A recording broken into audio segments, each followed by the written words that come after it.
우리 한번 같이 하겠습니다. 감사는 관계다. 다시 한번 감사는 관계다.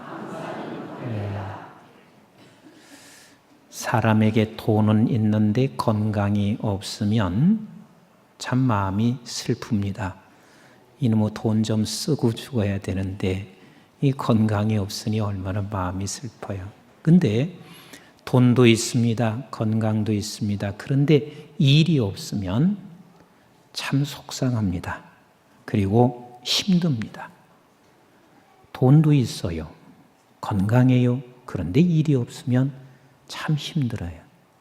근데 돈도 있고 건강도 있고 일이 있습니다. 그런데 그 사람 마음에 감사가 없으면 이것은 불행합니다. 이것처럼 불행한 게 없습니다. 우리의 모든 삶 속에 감사가 있을 때만이 너와 나와의 관계가 성립됩니다. 우리가 볼 때 아무리 좋은 남편, 좋은 부인, 조금도 문제가 없을 것 같지만 서로에게 감사가 없다면 이미 그는 관계가 죽은 거예요. 끊어진 관계입니다. 마찬가지예요. 사람과 사람 사이에도 그렇고 성도와 성도 사이에도 그렇습니다. 스승과 제자 사이에도 그렇습니다. 부모와 자식 사이에도 그렇습니다. 자식이 부모를 보면서 감사를 못 찾는다 그러면 그건 죽은 관계예요. 또 부모가 자식을 바라보면서 감사를 찾지 못하면 이건 죽은 관계예요. 관계가 이미 끊어졌습니다. 성도와 목사와의 관계도 그렇습니다. 담임 목사가 담임 목사라고 해서 성도와 관계하는 게 아닙니다. 담임 목사면 적어도 성도를 바라볼 때마다 감사할 수 있을 때 그게 관계가 살아있는 것이고 그게 관계예요. 성도도 마찬가지예요. 담임 목사라고 해서 관계가 성립된 게 아니라 담임 목사에게서 감사가 반드시 있을 때 그 사람도 관계가 살아있는 관계인 것이지 감사가 없으면 이미 죽은 관계예요. 하나님과 우리의 관계도 마찬가지입니다. 우리가 하나님을 아버지라고 말을 하고 있으면서도 하나님께 감사를 하지 못하고 감사를 찾지 못하면 하나님과 나 사이의 관계는 죽은 관계예요. 그리고 또 하나님도 마찬가지시에요. 하나님께서 우리가 어떤 상황을 만난다 할지라도 우리가 때로는 하나님의 마음에 들지 않는 상황이 있다 할지라도 하나님께서 우리에게 감사를 찾지 못한다면 하나님의 관계도 역시 그것도 죽은 관계예요. 이스라엘 백성들을 보세요. 하나님께서 그들에게 베풀어 주신 그 은혜는 엄청납니다. 그 수많은 민족 가운데서 작은 이스라엘 백성들을 하나님의 자녀로 선택했다는 그 자체만으로도 얼마나 큰 은혜요 축복입니까? 이스라엘 백성들을 애굽에서 건져내시고 또한 하나님께서 그때그때마다 인도하신 그 하나님을 감사하지 못하고 그들은 광야의 현실 속에서 하나님께 불평함으로 말미암아 결국은 하나님의 섬김의 자리에서 다른 우상을 섬기는 자리로 바뀌어지고 그들의 생명이 죽었기 때문에 그렇습니다. 우리가 꼭 기억해야 할 게 있습니다. 관계 속에 감사가 없으면 그 관계는 뭐한 것이다? 죽은 거예요. 이건 죽은 관계라고 합니다. 이 모든 관계 속에 항상 마귀는 틈을 타고 있는데 마귀가 낀 것은 뭐냐면 그 관계 속에서 감사가 없게 만드는 것이 마귀가 낀 거예요. 그래서 에베소서 4장 27절에는 말씀하시고 있습니다. 너희들에게 마귀에게 틈을 타지 않도록 해라. 마귀가 너희 속에 틈 타지 않도록 해라. 이 말은 우리 관계 속에 너와 나 관계 속에서 감사가 끊어지지 않게 해라. 모든 것은 증상이 있어요. 사람이 육체에 아픔이 있을 때도 증상이 반드시 찾아옵니다.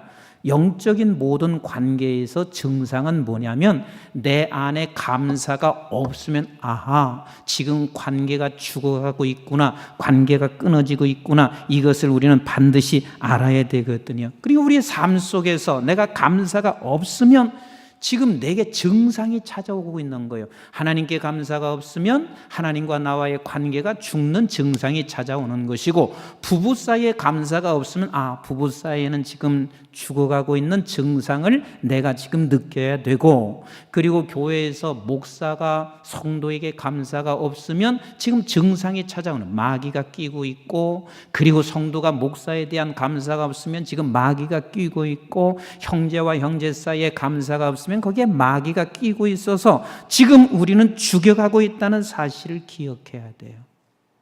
오늘 본문 시편 136편은 우리가 너무 잘 아는 말씀이에요. 그런데 이 시편 136편의 배경이 무엇인 줄은 잘 모르실 거예요.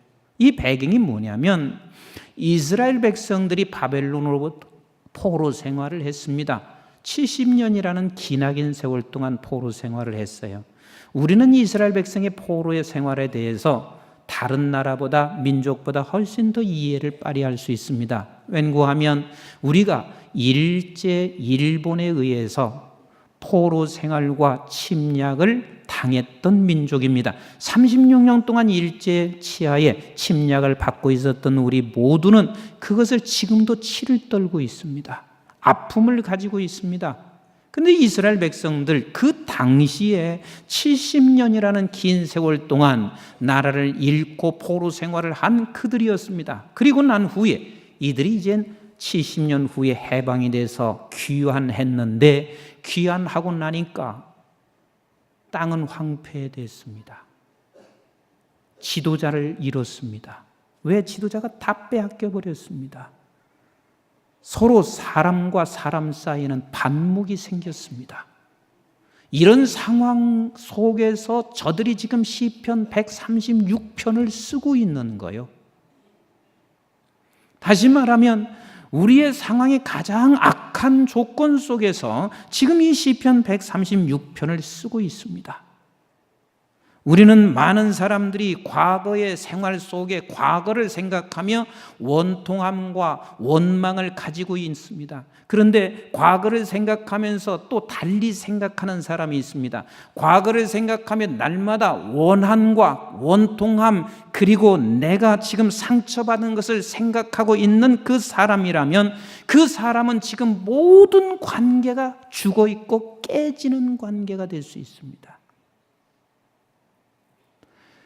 세상에 50, 60을 먹었음에도 불구하고 가끔 가다가 종종 이런 사람을 만납니다. 목사님, 나는요 부모 잘못 만나서 이토록 내가 고생한다고, 그리고 부모를 원망해요. 그의 마음 속에는, 마음 자체가 그냥 칼로 상처가 착착 긁혀져 있는 것 같아. 부모가 가난해서, 부모가 술 먹고 방탕해서 내가 지금 이 모양 이 꼴로 생겼습니다. 그러니까 과거를 쳐다보며 오늘의 현실이 내게 잘 되는 게 하나도 없어요. 그래서 과거를 보며 오늘의 현실 속에서 그 가슴에 찢겨진 그 상처만을 얘기하는 사람이 있어요. 50이 돼도 그래, 60이 돼도 그래. 철들은 사람이 아니에요. 또 부부 사이도 마찬가지예요. 제가 성경 공부를 하고 있었을 때 어떤 부인 집사님께서 그런 얘기를 해요. 그냥 앉으면 남편 흥구를 하는 거예요. 이것도 한두 번 들을 때는 조금 동정심이 가잖아요. 근데 앉으면 남편 흥구를 하잖아요. 그러면 동정심 가는 게 아니라 너가 문제가 있구나, 그렇게 돼요. 근데 앉으면 남편 흥구를 해요. 그래서 내가 한 번은 물었어요. 아니, 왜 그렇게 남편이 미워요? 내가 볼 때는 남편 돈도 잘 벌고 대기업에 뭐 중력이지, 당신이 뭐가 부족해요? 내가 볼 때 남편 저렇게 선량하고 착한 사람이 없는 것 같은데 당신이 문제지. 내가 속으로 그러면서 뭐가 도대체 문제가 있어요? 그랬더니 하루는 이분이 내가 목사님한테만 얘기할게요, 그러면서 나한테 고자질을 하시는 거예요. 근데 그 고자질이 뭐냐면 25년 전에 출장 가서 바람 폈대. 그래서 25년 전에 출장 가서 바람핀 것을 가지고 지금도 그냥 상처만 남아가지고 계속 앉으면 남편 흥구요. 근데 지금 바람피는 게 아니고 25년 전에 바람핀 것을 가지고 지금 그러는 거란 말이에요. 그러니까 이 과거를 가지고 그 사람에게는 그냥 상처만 남겨져 있습니다. 그래서 원망하고 불평하고 그 상처를 가지고 있는 그 사람의 말 한마디 한마디가 다른 사람에게 조금도 유익이 되지 않아요. 근데 이런 사람이 있습니다. 이런 상처가 수없이 있음에도 불구하고 이 상처가 깨끗이 치유된 사람이 있어요. 어떤 사람은 이렇게 생각해요. 성령이 오셔서 막 그 상처를 다 치유해 주시고 성령이 막 덮어서 우리는 이제 과거도 다 잊어버리고 이렇게 해서 상처가 치유되는 줄 알지만 안 그래요. 성령이 오시면 우리에게 생각나고 가르쳐 주세요. 가르치고 생각나게 하신다니까요. 그럼 가르치고 생각나게 하시는 것이 무엇이냐면 어쨌든 무엇인가 하나님께서 우리에게 가르치고 생각나게 하면서 내가 입술을 통해서 감사할 때 한 번 감사하는 그 순간 내 마음의 상처가 치유되는 거 아세요? 여러분들이 육체가 상처가 났으면 반드시 소독약을 발라서 치유해야 되듯이 우리의 마음의 상처는 방법이 없다니까요. 다른 방법이 없어요. 우리의 마음의 상처는 오직 성령께서 내게 생각나고 무엇을 생각나게 해요? 감사를 생각나게 했단 말이에요. 포로 생활 속에서도 오늘 귀환했는데도 불구하고 우리에게는 아무것도 남은 게 없는 이 상황 속에서도 감사가 생각날 때 내 입술을 통해서 감사하는 그 순간 우리의 상처가 아물어진단 말이에요. 상처가 치유된단 말이에요. 하나님께서는 그래서 우리를 향해서 끊임없이 감사하기를 원하시고 계십니다. 사람이 수없이 우리는 관계를 그냥 포기해 버려요. 너와 내가 안 살면 되지. 너와 내가 헤어지면 되지. 목사도 이럴 수 있어요. 나 싫으면 나가. 이럴 수 있단 말이에요. 나 싫은데 왜 여기 와 있어? 나 싫으면 나가지. 그럼 목사가 잘못된 거예요. 우리는 이 관계를 쉽게 포기해. 요즘은 이제 부부의 관계도 쉽게 포기하고 형제의 관계도 쉽게 그냥 포기해버려요. 우리 안 보면 되잖아. 근데 우리는 포기해서는 안 되는 게 그리스도인들이에요. 끊임없이 우리는 관계를 통해서 우리가 관계가 회복되고 이 관계의 상처를 우리가 치유받기 위해서 끊임없이 내 자신이 또 싸우고 그것과 싸움이 우리의 싸움이란 말이에요. 이게 우리가 해야 할 일이에요. 그런데 오늘날 곳곳마다 우리에게는 이제는 이 관계가 다 끊어지고 분열과 분냄밖에 남아있지 않습니다. 이것을 가리켜서 말세라 그래요. 우리 한번 디모데후서 3장 1절부터 같이 읽어봐요. 시작. 너는 이것을 알라. 말세에 고통하는 때가 이르리라. 자, 말세에 뭐가 온다고요? 고통하는 때가 이르리라. 그런데 말세는 언제를 말해서 말세라고 그래요? 예수님 오실 때? 아니요. 이미 우리는 말세에 살고 있어요. 예수님께서 초림하시고 그리고 예수님께서 이제 남은 건 재림밖에 남지 않았기 때문에 그래서 이게 말세라고 그러는 거예요. 순서적으로 이제 하나밖에 남은 게 없다고 말이에요. 그래서 지금이 우리는 말세에 살고 있는데 말세에 사람들이 고통하는 때가 온다. 그러니까 어느 곳에든 이런 고통의 때가 우리의 가정에도 있고 직장에도 있고 교회도 있고 이런 고통의 때가 오는데 그 고통하는 때가 어느 때인가? 2절을 같이 읽어보겠습니다. 시작. 사람들이 자기를 사랑하며, 여기서 자기를 사랑한다는 게 무슨 말이에요? 자기가 왕이에요. 왕이기 때문에 너 내 말 듣지 아니하면 그냥 끝나는 거예요. 자기가 다 왕이에요. 그러니까 나 따라오지 아니하면 관계를 끊어버려요. 이게 말세의 현상이에요. 또 보세요. 뭘 사랑하며? 돈을 사랑하며. 이 돈을 사랑한다는 말이 뭐냐면 돈으로 모든 것을 필요로 채워간단 말이에요. 그러므로 말미암아 돈을 사랑하는 사람에게는 어떤 일이 벌어지고 있냐면 부부 사이에도 내게 돈으로 유익이 되지 아니하면 관계를 끊어버려요. 형제 간에도 돈으로 내게 유익되지 아니하면 관계를 끊어버려요. 성도와 성도 사이에도 돈으로 유익되지 않으면 관계를 끊어버려요. 이게 돈을 사랑하는 사람이 이미 돼버린 거란 말이에요. 그 다음에 뭐라고 그랬어요? 자랑하며 교만하며 비방하며 그랬습니다. 이게 무슨 소리예요? 자랑하며 교만하며 비방은 같은 말로 우리가 표현할 수 있습니다. 내가 내 힘으로 모든 것을 할 수 있다고 생각하고 다른 사람에 대해서는 우리가 비방해버리고 말고 있습니다. 그래서 너와 내가 관계되지 않아도 나는 내가 모든 것을 할 수 있어. 장로님 안 해도 나 목회할 수 있어. 이게 자기가 지금 자긍하면서 교만한 거예요. 남편 없어도 난 살 수 있고 아내 없이도 난 살 수가 있고 나 성도 없이도 난 살 수가 있어. 이게 모두가 다 자랑과 교만과 비방이 함께 지금 묶어가고 있는 거예요. 또 뭐라고 그랬어요? 부모를 거역하며 그랬습니다. 여러분 부모도 이제 내가 유익되지 아니하면 거역하잖아요. 부모라는 건 권위예요. 권위를 인정하지 않는단 말이에요. 당신이 지금 이제 이도 다 빠졌지, 얼굴도 늙었지, 돈도 없지, 당신이 무슨 힘이 있어?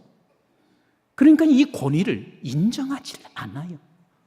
또 연세 들면서 말씀 한마디 한마디 하는 것이 오히려 옛날과 같지 아니하고 어린아이 같을 때가 많잖아요. 그러면 그 어린아이 같은 때는 그것을 바라보면서요, 부모의 권위를 인정해 버리지 않습니다. 그 인정하지 않는 이유가 뭐냐면 이제는 나에게 아무런 유익이 되지 않기 때문에 그래요. 오히려 당신이 있음으로 말미암아 내가 귀찮다고 생각하기 때문에 그렇습니다. 이런 결과가 다 말세 현상이고 이게 고통이 찾아오는 것인데 그게 어떤 일로 벌어지고 있냐면 따라서 합시다. 감사하지 아니하며. 네.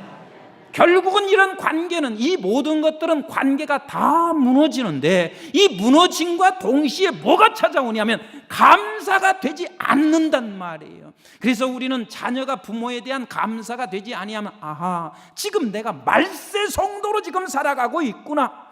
여기 지금 나는 이 부모와 나 사이에 마귀가 끼어 있구나. 이것을 그냥 틈타게 놔두면 우리는 마귀가 충만해져요. 성령이 충만해지는 것이 아니라 내 안에 마귀가 충만해지기 시작합니다. 사람과 사람 사이도 마찬가지고. 그래서 우리에게 가장 소중한 것 중에 하나가 뭐냐면 모든 관계 속에서 감사를 잃지 않는 것, 그리고 또한 내가 감사를 할 때만이 내게 틈타는 마귀를 쫓아낼 수 있는 유일한 방법이에요. 여러분 암만 소리쳐 보세요. 사탄아, 내가 주 예수 그리스도 이름으로 명하노니 떠나라. 암만 소리쳐 보세요. 그렇게 소리치면서 여러분들 불평해 보세요. 그러면 마귀가 어떻게 하는 줄 아세요? 야 등신아, 더 고함 쳐봐라. 내가 떠나나? 절대로 그렇게 해서 떠나지 않는다니까요. 모든 관계 속에서 마귀가 틈타는 것은 감사를 잃었기 때문에 마귀가 틈타는 거예요. 그러면 결국은 우리는 감사를 찾아내서 감사를 선포해야, 그때 선포할 때는 마귀가 내 안에서 머물 수가 없다니까요. 여러분 마귀가 머물기를 원하세요? 성령이 머물기를 원하세요? 다시, 마귀가 머물기를 원하세요? 성령이 머물기를 원하세요? 마귀가 머물면 머물수록 나가 죽고 나와 관계하는 모든 사람이 다 죽게 되어 있습니다. 우리는 반드시 성령이 머물러야 돼요. 제가 가끔 가다가 나도 집안에서 그래요. 자식을 쳐다보면서 자식이 때때로는 어떤 때는 불평스러울 때가 있어요. 왜 없겠어요? 이놈이 이렇게만 해주면 참 좋을 텐데 왜 없겠어요? 근데 이 불평스러울 때 그냥 내가 막 불평을 해보세요. 그러면 자식과 나 사이에 뭐가 끼기 시작하냐면 마귀가 끼기 시작해. 결국은 관계는 죽어. 관계는 무너져요. 여기서 아버지가 아버지됨이 뭔 줄 아세요? 그 자녀를 쳐다보면서 변덕이 죽을 듯이 일어나는 게 아니에요. 아버지의 아버지됨은 우리 하나님 안에서 내가 그 아이를 쳐다보면서 감사를 잃지 아니할 때 우리는 변덕이 죽을지 않게 되게 있어요. 우리는 하나님과의 관계도 마찬가지예요. 하나님과의 관계 속에서요, 대부분의 많은 사람들이 이 하나님의 관계에 마귀가 끼게 되는데, 이 하나님과 관계에 어떤 사람에게 마귀가 끼냐면 헌신을 많이 할수록 그럴 수가 있어요. 왜? 하나님 앞에 내가 헌신을 너무 오래 했습니다. 자식도 뒷전으로, 남편도 뒷전으로 그냥 헌신을 많이 했어요. 그럼 헌신을 그렇게 많이 했으면 남편을 누가 책임져 줬어야 돼요? 하나님이 책임져 줬어야 돼요. 자식은 누가 책임져 줬어야 돼요? 하나님이 책임져 줬어야 돼요. 우리의 가정, 살림 하나님이 책임져 줬어야 돼. 그리고 난 목사님한테 속은 것 같아. 하나님 앞에 충성하라. 그러면 하나님께서 당신의 일들은 하나님이 책임져 주실 거야. 나는 그것을 믿고 헌신하고 충성을 했습니다. 헌데 남편도 하나님이 책임지지 않았습니다. 자식도 책임져 주지 않았습니다. 가정은 더 힘듭니다. 이런 상황에서 우리는 어떤 현상이 벌어지고 있냐면 하나님께 대한 서운함, 섭섭함, 이러면서 아버지 하나님 앞에 감사보다는 하나님 내게 해주신 것이 뭐가 있어요? 나는 하나님 앞에 모든 인생을 다 바쳤는데 아직 내 자식은 지금 이런 상황에 놓여 있습니다. 하나님께서 내 인생을 나는 하나님께 다 바쳤는데 우리의 가정이 지금 된 게 뭐가 있어요? 하나님에 대한 원망이 우리 안에 생길 수가 있다, 그 말입니다. 기도 많이 한 사람이 기도하지 않은 사람보다 하나님에 대한 관계가 어려울 수가 있어요. 기도를 많이 했습니다. 그럼 기도했으면 하나님께서 뭔가 해결해 주셨어야 되잖아요. 오히려 기도하지 않은 사람들이 더 잘 되고 있습니다. 그러나 기도한 나는 지금 너무 힘듭니다. 이런 힘든 상황 속에서 우리는 이렇게 말할 수가 있습니다. 하나님, 내가 기도를 하지 않았습니까? 헌신을 하지 않았습니까? 하나님 앞에 내가 이렇게 날마다 기도했습니다. 특별히 새벽 기도 내가 한 번이나 빠진 적이 있습니까? 이렇게 기도했는데도 불구하고 하나님께서 내게 베풀어 주는 것이 뭐가 있어요? 그래서 하나님과 나 사이에 관계가 죽어가기 시작합니다. 이제 기도할 마음도 없습니다. 더 이상 헌신하고 싶은 마음도 사라져버립니다. 이게 지금 오늘 한국 교회의 수많은 교회들의 모습이 아닐까 생각해요. 그런데 지금 여기 이스라엘 백성들 포로에서 나오고 귀환해서 보니까 황폐된 것, 이 황폐된 속에서 저들이 지금 여호와께 감사를 하는데 어떻게 감사를 하는지 한번 보세요. 시편 136편 1절을 다시 읽어보겠습니다. 시작. 여호와께 감사하라. 그는 선하시며 그 인자하심이 영원하미로다. 자, 여호와께 감사해라. 그런데 그 감사해야 할 이유를 저가 이렇게 말하고 있습니다. 그는 선하시다. 그는 선하시다. 이 선하시다는 말이 무슨 소리인 줄 아세요?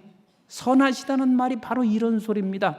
하나님, 우리가 포로 생활 속에 있었고 오늘도 지금 귀환하고 보니 패망된 패국으로 이렇게 비참한 상황에 놓여 있지만 하나님이 이 모든 것을 합력하여 선을 이루시는 하나님은 선하십니다. 이것을 알고 고백하고 있는 거예요. 하나님은 선하십니다. 하나님은 선하십니다. 그래서 우리는 수없이 살면서 그런 고백을 많이 하시는 분들, 이게 은혜예요. 어떤 고백? 지난날에 아팠어요. 사업에 실패했습니다. 그때는 몰랐습니다. 왜 이렇게 사업이 실패됐는지 몰랐습니다. 그런데 지나고 나니까 이 실패가 결국은 하나님께서 선하게 나를 이끌어 오셨음을 고백합니다. 우리 하나님께서 나에게 왜 이렇게 아픔을 주시나 그랬습니다. 그런데 그때는 몰랐어요. 그때는 아픔 때문에 죽고 싶고 막 하나님도 원망이 됐어요. 근데 지나놓고 보니까 이 아픈 것이 하나님께서 오히려 나를 선하게 인도하셨습니다. 이렇게 고백하고 있다 그 말입니다. 지금 그래서 하나님은 선하시다 이렇게 말하고 있어요. 그래서 로마서 8장 28절 우리가 너무 잘 아는 말씀인데 한번 같이 읽어봅니다. 시작. 우리가 알거니와 그랬습니다. 이것을 알아야 되는데 이 알거니와 이 아는 게 뭐냐면 계속 읽습니다. 시작. 하나님을 사랑하는 자 곧 그의 뜻대로 부르심을 입은 자들에게는 모든 것이 합력하여 선을 이루느니라. 내가 알았습니다. 아는 게 무엇이냐면 하나님께서 하나님을 사랑하는 자 그리고 하나님이 나를 뜻대로 부르신 백성 하나님이 뜻대로 나를 불러서 나는 그 부르심을 알아. 우리 아버지를 내가 사랑합니다라고 말하는 그 사람들은 합력하여 선을 이루신다는 것을 알았다는 거예요. 합력하여 선을 이루신다. 그러니까 우리가 아는 지식 중에 가장 소중한 지식이 무엇이냐면 하나님이 나를 부르셨습니다. 나는 하나님의 자녀입니다. 그래서 나는 하나님의 자녀이기 때문에 하나님을 사랑한다고 고백합니다. 하나님께서는 나를 부르셨으니 오늘 현실이 어떤 현실이라 있다 할지라도 하나님께서 합력하여 선을 이루시는 하나님이십니다. 이것을 알았습니다. 그래서 이것을 고백하고 있습니다. 결국은 하나님께서 택한 당신의 백성들을 이렇게 끌고 가신다는 거요. 29절을 같이 읽어봅니다. 시작. 하나님이 미리 아신 자들을 또한 그 아들의 형상 본받게 하기 위하여 미리 정하셨으니 이는 그로 많은 형제 중에서 맏아들이 되게 하려 하심이니라. 아멘이신가요? 내가 너에게 때로는 고통을 주었다. 이스라엘 백성들에게 포로 생활을 하게 했고 지금도 귀환했는데 앞길이 캄캄하다. 이것을 재건하기에는 막막하다. 그런데 왜 이렇게 하셨냐면 합력해서 선을 이루신데 그 합력해서 선을 이루는 것이 뭐냐면 너를 맏아들 되게 하려 하심이니라. 맏아들이. 그래서 우리가 가끔 그런 얘기를 하잖아요. 맏아들은 본래 맏아들로 태어났어. 그 얘기 하잖아요. 그 맏아들로 태어났어 하는 말은 무슨 소리인 줄 아세요? 결국은 맏아들이기 때문에 그만큼 우리에게는 고난도 있을 수 있어요. 맏아들 노릇하려면 고난이 있어야 돼. 맏아들 노릇을 하는데 고난이 없잖아요. 그러면 그 맏아들이 꼭 막내 같아요. 근데 맏아들이 때로는 고난이 있습니다. 아픔이 있습니다. 그러면서 형제의 마음을 알아요. 그러면서 부모의 마음을 아는 거예요. 그건 결국은 하나님께서 이 땅에 우리는 맏아들로, 맏아들이라는 말은 예수 그리스도를 닮게 한다 그 말이에요. 예수 그리스도가 온 천하의 맏아들이 되신 것처럼 우리도 또한 예수 그리스도와 같이 맏아들로 살아가게 하기 위하여 하나님께서 우리를 합력해서 선을 이루어 가신다 그 말입니다. 때로는 돈이 없어지는 것도 우리를 맏아들로 끌고 가기 위하여 돈이 없어질 수 있다 그 말입니다. 이래서 우리 하나님 앞에 감사를 하고 있어요.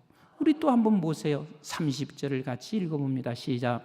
또 미리 정하신 그들을 또한 부르시고 부르신 그들을 또한 의롭다 하시고 의롭다 하신 그들을 또한 영화롭게 하셨느니라 그랬습니다. 하나님은 선하십니다 하는 것을 말하는데 결국은 하나님께서 나를 이런 과정을 통하여 맏아들 되게 하시고 이런 과정을 통하여 하나님께서 영화롭게 하시기 위하여 아버지가 영화로우면 우리도 영화로워진단 말이에요. 이게 하나님이 우리를 끌고 가시는 방법이에요. 그러니 사랑하는 성도 여러분, 여러분들이 하나님이 부르신 백성이라는 사실을 믿으시면 크게 아멘. 저와 여러분들이 하나님께서 부르셨다면 오늘의 환경이 어떤 환경이든 하나님은 합력하여 선을 이루시는 곳으로 끌고 가시는 하나님이신 것을 아는 여러분, 안다는 말은 믿는 여러분들이 되심으로 말미암아 어떤 상황 속에서도 하나님 감사합니다. 오늘 이 상황이 선으로 이끌어 가시는 하나님 감사합니다. 이 감사가 있을 때 하나님과 나 사이의 상처는 완전히 치유되고 하나님과 나와의 관계가 회복될 뿐만 아니라 생명 있는 관계로 바뀌어진다 그 말이에요.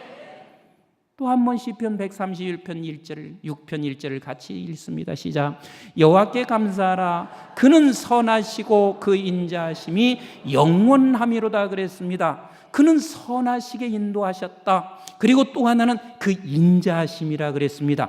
여러분, 인자하심이라고 하는 것은 무슨 이야기냐면 바로 이런 뜻입니다. 인자하시다. 이것은 자격 없는 나에게 아무런 조건 없이 하나님이 내게 사랑을 베푸셨다 그 말이에요. 자격 없는 나에게 아무런 조건 없이 하나님이 내게 사랑을 베푸셨다. 한번 생각해 보세요. 지금 이스라엘 백성들이 이 아픔 속에서 하나님의 사랑이래, 아버지의 사랑이래, 그것도 자격 없는 나에게 조건 없이 사랑을 베푸셨대.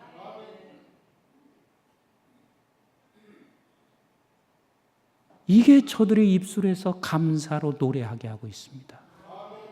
사랑하는 성도 여러분, 지금 여러분들이 어떤 아픔이 있을지는 모르겠어요. 누구든 아픔이 없을 수는 없을 거예요. 그런데 이 아픔 속에서 하나님의 인자하심을 볼 때, 하나님의 인자하심을 우리가 깨달을 때, 그때야 비로소 우리는 하나님께 감사할 수가 있습니다. 그리고 이렇게 말하고 있습니다.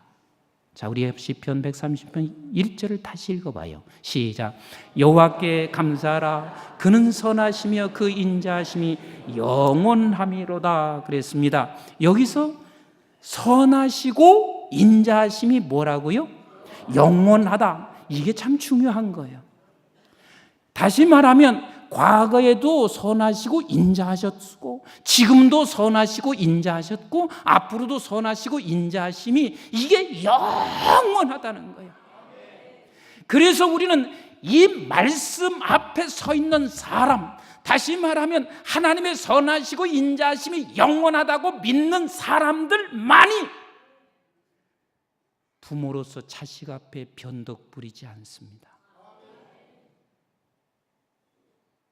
우리는 자식을 쳐다보면서 이건 못하고 저건 못할 때 불평합니다. 그런데 하나님께서는요, 내 자식이 지금 어떤 상황에 직면한다 할지라도 하나님의 선하심과 인자하심이 영원하다고 그것을 붙잡고 그것을 보고 있는 사람이면 아버지가 아버지다워져요. 어머니가 어머니다워져요. 그런데 이것을 붙잡지 않고 놓는 순간이면 애를 쳐다보니까 끊임없이 변덕이 죽을 듯이 일어날 수밖에 없단 말이에요. 부부 사이도 마찬가지예요. 어떤 부부가 그렇게 다 좋을 수만 있겠어요. 그런데 이것을 붙잡을 때만이 멋있는 남편이 돼요. 이것을 붙잡을 때만이 멋진 아내가 될 수가 있습니다. 목사도 마찬가지예요. 언제 성도들이 다 한결같을 수가 있어요. 에? 전화 안 는다고 삐질 수도 있고 본청만치겠다고 삐질 수도 있고 어떻게 한결같을 수 있어요. 그런데 존경받을 수 있는 목사가 어떤 사람이냐면 하나님은 선하시고 인자하심을 붙잡을 때만이 성도들의 반응에 의해서 반응되는 것이 아니라 그때 존경받는 목사가 될 수가 있어요. 훌륭한 성도가 누가 성도입니까? 훌륭한 성도도 마찬가지예요. 목사가 어떻게 한결같을 수 있어요?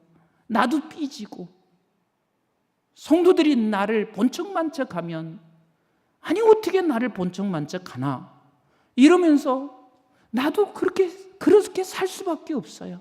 그런데 성도도 훌륭한 성도들은 어떤 성도냐면 여호와는 선하시고 인자하심이 영원하시다. 이걸 붙잡을 때만이 훌륭한 성도가 되는 거예요. 결국은 우리의 싸움이 다른 싸움이 아니에요. 환경을 극복하고 변화시키는 것이 우리의 싸움이 아니라 우리의 싸움은 뭐냐면 나와의 싸움인 거예요. 내게 지금 사단이 개입해서 나를 사단이 움직이고 있는 것을 내가 여호와를 바라보면서 선하시고 인자하심을 찾아내서 그것을 가르쳐주시고 깨달을 때 감사를 선포함으로 말미암아 성령으로 충만해지는 삶, 이것이 나와의 싸움이에요. 우리는 가끔가다 시험 들면 이렇게 말하잖아요. 당신 때문에 우리 집이 시험 왔다고 그러잖아요. 에? 지금 돈 없는 것이 시험이고 우리가 지금 건강을 잃은 것이 시험이고 뭐 이런 것이 시험이라고. 아니요, 시험은, 모든 시험은 내게 온 시험이고 나와의 싸움이에요. 우리 예수 그리스도께서 40일 동안 광야에서 싸운 싸움도 예수님 자신과의 싸움이었습니다. 우리 신앙이라는 건 딴 게 아니에요. 내 자신과의 싸움에서 승리하면 사람들이 보면서 이렇게 말을 합니다. 저 사람은 정말 하나님의 사람이야. 우리는 수없이 전도를 합니다. 그런데 전도하고 난 후에 많은 사람들이 교회를 떠났습니다. 한국에 있는 모든 사람은 예수를 안 들은 사람이 없다고 할 정도로, 그리고 사촌 육촌까지만 가도 반드시 그 집안은 예수 믿는 사람이 있습니다. 근데 교회에 왔습니다. 교회에 와보니 관계가 다 죽었습니다. 모두가 다 자기 이기적인 생각밖에 없어요. 유익이 안 되면 단칼에 잘라버립니다. 이미 죽은 관계이기 때문에 단칼에 자를 수가 있습니다. 그런데 그 상황에서 나와의 싸움, 이 싸움 속에서 승리하며 감사를 외칠 때, 감사를 할 때, 그게 바로 하나님의 사람인 것을 증명할 수가 있는 거예요. 우리 지금 한국은 이 길만이 살 길이고 이것만이 지금 복음을 전할 수 있는 유일한 기회입니다. 그래서 나는 여러분들에게 부탁을 드립니다. 관계없는 추수감사절이 무슨 의미가 있어요? 그래서 내가 오늘 이 감사에 대한 설교를 하는 이유가 거기에 있습니다. 관계없는 추수감사가 무슨 의미가 있어요? 그럼 관계 있는 추수감사가 되기 위해서는 하나님과 나 사이에 뭘 찾아내야 된다는 거예요. 감사를 찾아내고, 그리고 성령께서 우리에게 감사할 것을 어떤 상황 속에서, 이런 이스라엘 백성 상황 속에서도 감사할 것을 찾아내는 것처럼 우리도 그 감사를 찾아내서 하나님 앞에 추수감사를 드릴 때만이 진정한 감사절기가 되는 것이지, 그렇지 아니하면 우리는 감사절기가 아닙니다. 그래서 저는 한 주간 동안 특별 새벽 기도를 하면서 성령이여, 오늘의 현실 속에서도 내가 감사를 찾게 하시고 깨우쳐 주시고 생각나게 하시고, 오늘의 현실 속에서도 하나님 앞에서 내가 감사가 깨우쳐지고 생각나게 하셔서 하나님 앞에 감사로 선포하고 감사로 제사 드리는 주일이 되기를 소망하며 한 주간 성령을 의지하고 그리 기도하시면서 살아가 멋진 추수감사제를 하나님 앞에 올려드리는 우리 모두가 되기를 주님의 이름으로 축복합니다. 기도하겠습니다.